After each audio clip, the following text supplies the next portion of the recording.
3 जानेवारी शनिवारचा दिवस, वर्षाची सगळ्यात पहिली पौर्णिमा, शाकंभरी पौर्णिमा. आणि या दिवशी शाकंभरी देवीची नवरात्र सुद्धा समाप्त होणार आहे. नवीन वर्षाची ही पहिली पौर्णिमा आहे, त्यामुळे या दिवशी तुम्ही हे एक काम नक्की करा.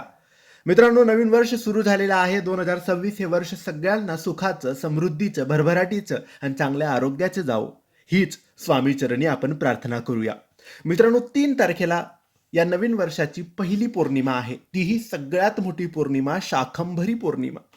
तर या दिवशी तुम्हाला एक काम करायचं आहे, आणि ते काम आहे आपल्या घरातल्या घरात छोट्या, साध्या, सोप्या पद्धतीने सत्यनारायणाची पूजा करायची आहे.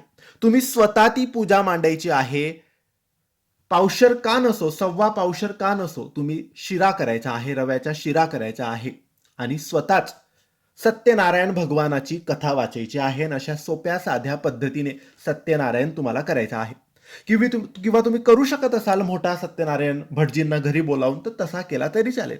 किंवा साध्या सरळ सोप्या पद्धतीने करायचा असेल तर तुम्ही स्वतः पूजा मांडायची आहे, तुम्ही स्वतः कथा वाचायची आहे. आणि अशाच रीतीने 3 तारखेला तुम्ही सत्यनारायण नक्की करून घ्यायचं आहे. संपूर्ण वर्ष सुखाचं, समृद्धीचं आणि भरभराटीचं नक्की जाईल. श्री स्वामी समर्थ.